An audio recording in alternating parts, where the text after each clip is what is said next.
The supply of HBAR is diminishing, and we have to talk about this because this could potentially lead to a supply shock. Now, the supply shock is not going to happen tomorrow or next week, but it will happen over time, especially as more and more supply is taken off of exchanges. And we have to address this. We have to talk about it, and we definitely will in this video. But let's first start off with the price chart because we are just in this extended wedge at this point, and we're just waiting for something to happen. We were kind of in a very similar position going all the way back to like the bear market lows all the way up until roughly we broke out. But I don't think that, this time around, we're just going to have a small little pump like this. And yes, I do think that this was just a small pump.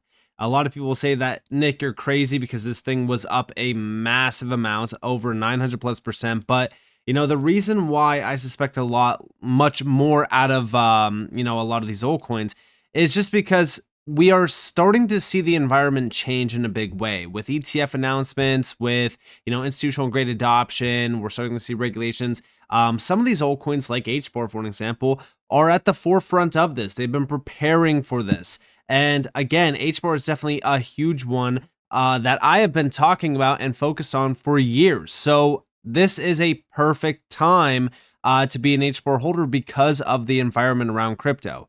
But looking at this, yeah, we still have some work to do. I'm 100% locked in on what's happening with Bitcoin as well during this time because, yes, Bitcoin is still the driver of the car right now in the space. So we need to be very cautious about what happens with Bitcoin. But, I am watching for this thing to break out because after HBAR officially does break out and we start to clear some of these previous highs, the major two highs that I'm really looking at as clearing is the July highs, and then after that, the all-time highs from this year, which will take us to pretty much over 40+ cents. And then after that, we look at the highs going all the way back to 2021, which is up here around like almost 60 cents for HBAR. So again, we have a journey in front of us, but it is starting to ease up a bit with a lot of the recent announcements, especially with ETFs, which we are going to address. But let's start off this video with some of the updates around just overall development activity. So we have been keeping a close eye on dev activity because this is showing us and confirming that, yes, building is happening. We're starting to see some moves happening behind the scenes. And here we have from Sentiment. This goes back to October 20th. So I'm bringing this up because, again, I want to go back to October, and I also want to go back to the beginning of the month because it seems as though Hedera is constantly trending for dev activity. Over the last couple of days, it has come to my attention that we are now witnessing more and more users having money frozen on exchanges like MEXC. This is a big issue, and it's an issue that plagues the crypto space. It's at a time where these exchanges are not fully regulated. It's a big issue. This is why when I've always mentioned if you wanted to hold your crypto in custody, it could be cold storage. It doesn't matter where you are holding it. Never hold it on these exchanges. Now, I will say ITrustCapital does offer a premium custody account, which provides you institutional grade custody. This is a US-based company with live client service and support. And you can buy and sell crypto 24/7 on this platform, which is a closed loop system that is extremely secure with low fees. We could also see here that ITrustCapital does provide you with every single thing that you possibly need when you are buying, selling, or holding crypto on their platform. If you guys do want to sign up with a premium custody account today, you guys are more so welcome to do so through my link that is down in the description below. If you deposit $1,000, you get a $100 funding bonus on top of it. And with that being said, let's jump back on into the video. Here's our crypto's top RWAs by development. Directional indicators represent each project's ranking rise or fall since last month. And Hedera was number 2 here, and we could see it on the list here. Obviously, when we are looking at just dev activity, it could mean multiple things. It's all GitHub activity, which means there could be upgrades to the underlying, consensus. It could be the HCS service. It could be the HTS service. It doesn't matter, right? The main thing that we're looking at here is just the fact that we are starting to see more and more dev activity on these networks, and Hedera is one of them with over 200+ activities from devs. And then also, We got another update on the 7th. Here are crypto's top 10 AI and big data projects by dev directional indicators representing each project's ranking positioning since last update. And HBAR is again number 2 with over 226 activities. And again, it's just showing us that we are constantly seeing Hedera rank high on these lists, which is telling us that there's a lot of dev activity happening for HBAR. And then more recently, this was on the 5th from Hedera. As per token terminal, Hedera has the second largest core developer pool across all layer 1s. And this is core developers. So this is just the actual developers that are working on these networks. Ethereum is number 1 with over 200 plus devs. And then, of course, Hedera is second with 129. So again, we have so many builders that are building, pushing updates as well around the ecosystem, which is very, very bullish. Now, let's talk about the supply of HBAR. Why do I say that the supply around HBAR is drying up? Why am I saying that this could potentially lead to a supply shock? Because again, there's 50 billion HBAR out there.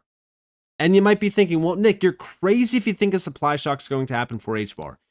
If we're talking about Bitcoin, yeah, that's a lot more, that's a higher possibility because, again, there's only, 21 million Bitcoin, which will ever exist. So a supply shock is, most likely going to happen with Bitcoin. It's a lot more probable. But with Hedera, there's 50 billion HBAR. So there's no way it could happen, right? Well, I do think that this is where everyone is wrong. Okay. I'm going off of the total supply. I'm not even going off of the circulating supply. 1% of the supply is already gone. How do we know?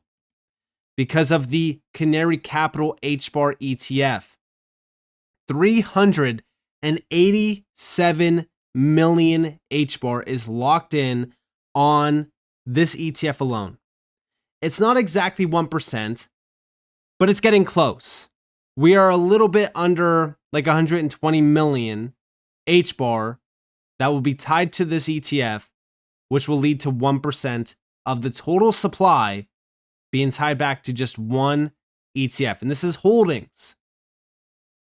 I bring this up because, again, Canary Capital is not a massive name. It's not like BlackRock, okay? But over 387 million HBAR is already locked in on this ETF, which is equivalent to almost $75 million.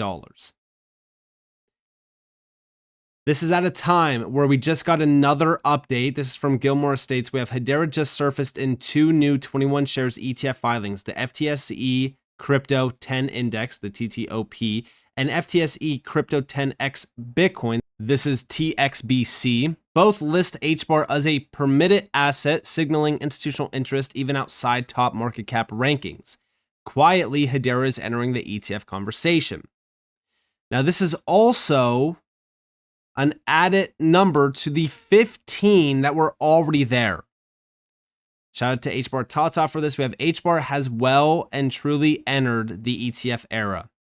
15 US ETF filings have now referenced Hedera, and the first, the Canary HBAR ETF, is already live on NASDAQ exchange. That single fund already holds nearly 1% of all HBAR. And we have another 15 here on top of the latest addition, which was Wisdom Tree. Okay, this is another basket with HBAR included. On top of that, we have the 221 shares, which I just went over. And we have from HBAR Tata, we have HBAR's inclusion in the basket ETFs is dependent on each specific fund and index, and in the majority of cases, the market cap ranking of HBAR when the fund goes live.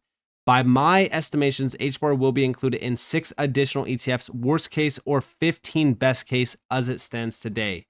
But it's crazy to look at these lists because we now have essentially, 18 ETFs around Hedera that are still waiting for approval. The first one already cornering almost 1% of the total supply. Let's just say all of these hit 1% of the total supply. You are at 19% of the supply of HBAR already gone. That is almost 20%. Think about how crazy that is. Now that's just off of 1%. What if all of them hit 2%? What if all of them hit 3, 4, 5%? Now you're starting to see the big picture here. In my bullish case for supply being locked up in some of these ETFs, I would argue that 3% would be, pretty conservative. We have right now 19 ETF applications. One of them is already live, which is included, right? That's Canary Capital. If 3% across the board becomes a reality, that's 57% of the supply of HBAR gone just in holdings for ETF issuers. I'm not even talking about retail, institutions, enterprises holding HBAR, locking up HBAR. I'm not even taking into account, treasury companies that want to hold HBAR as well. I mean, guys, this is where we start to see the big picture, form. This is where we potentially see a supply shock happen. We also got an update from Greg Bell. So we have the HBAR ETF continues to be a major crypto milestone for institutional adoption of Hedera. Now, this is with Paul Barron, where they did address this, and big shout out to Coinman, the HBAR Barron. I've said it before, for store of value, there's Bitcoin. For everything else, there's HBAR. Watch this 2-minute clip from Gregory L. Bell's chat with Paul Barron, where Greg opines that the importance of Hedera ETFs means allocators are able to access the Web3 infrastructure layer. Check this out. Kind of compare the difference between a Bitcoin ETF, an Ethereum ETF, because you look at this right now, there's not a lot of ETFs out there that are actually solving some of the big challenges, okay, in terms of the products. For you guys, it's enterprise adoption, which is usually longer. It takes a lot longer for enterprise adoption to occur, but in the long run, it's more sustainable. So how does that apply for you guys in a future 5 years from now, where we're going to see blockchain everywhere? Where will Hedera be, and what do you think about the ETFs helping to solve, and what will it do for you guys? So I think there are two sort of classes here. You have the digital gold narrative as it relates to Bitcoin and the Bitcoin ETF as a store of value. That is quite different from infrastructure. And Hedera is really very much a play at infrastructure that is enterprise grade and scalable. And so, as I look into a crystal ball, where do I think we'll be? I expect that there to be a pervasive adoption of the technology stacks as core infrastructure for a variety of different services. Certainly, the financial markets is a big focus of ours, but enterprise, supply chain, AI, all of those are very valid and being adopted today. And I would expect that the investor appetite to provide what looks like the picks and shovels for our industry is now more accessible to their portfolios, and so allocators are able to access the infrastructure layer. Yes, I think that's really going to be the watershed moment that everybody's going to be looking at, when the infrastructure is so adopted that it's under the hood, that you don't have to be aware that it is being a good service is being run on Hedera. It's the internet. The internet. The internet, same way. So yeah, I mean, listen, I do agree with him. The main reason why ETFs have been so successful is because I feel as if, there's been a ton of players that are on the sidelines waiting for regulations to become a reality, waiting for them to, jump in. And again, all of those obstacles are now essentially getting removed, and ETFs are a huge way for them to get in earlier before we have the Clarity Act. But also, ETFs, the main reason why ETFs are so successful is also because retail doesn't want to touch some of these exchanges. I mean, you got to think about it like this. Retail has been hearing horror stories for years about how, there's so many criminals in crypto, and, you don't want to touch exchanges because of FTX. And again, it's just a big issue. So them jumping into the ETFs allows them to kind of have a safety net. It's also through names that people are aware of that they can trust as well. Like tomorrow, if a BlackRock HBAR ETF went live, I would argue that we would double the supply that's tied back to Canary in a very, very quick, fashion. And again, we're thinking about this in a sense of like, all right, if BlackRock does have an HBAR ETF or any big name, it could be Fidelity, it doesn't matter, right?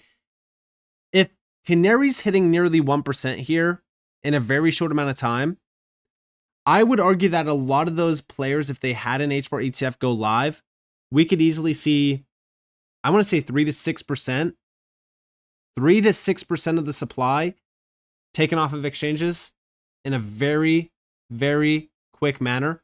Because again, we're thinking about like, 3 to 4 weeks. All it would take is like 3 to 4 weeks, and that supply would diminish greatly. And there is a lot of great names tied back to the HBAR ETFs. You got to remember that we have names like Wisdom Tree. Wisdom Tree is a well-known retail name. Also Grayscale. I mean, Rex Allspray is also not that bad either. Bitwise is a big one. So again, there's a lot of trustworthy names that people would, trust that would tap into these ETFs. And HBAR, I feel like, is now becoming a blue chip in this space that people are now taking notice to. So I'm very excited about the future here. I do think that the supply around HBAR is going to start to really kind of, diminish just from retail buying, institutional players buying, enterprises lining up. Also, HBAR being locked up in liquidity pools around DeFi, institutional DeFi becoming a reality, and then also, of course, the ETF. So we're starting to see the supply being targeted not from like one side or two sides, but, multiple sides that could accelerate the supply shock happening. So I'm very excited for the future here for HBAR, and it feels as if Wall Street is lining up at this point. So with that being said, I hope that you guys enjoyed this video. If you guys definitely leave a like, subscribe, turn notifications on because some more free content. You guys are more than welcome to follow me on Twitter and join the free Discord down in the description below. And with that being said, guys, it's been Nick. Thanks for watching. Peace out.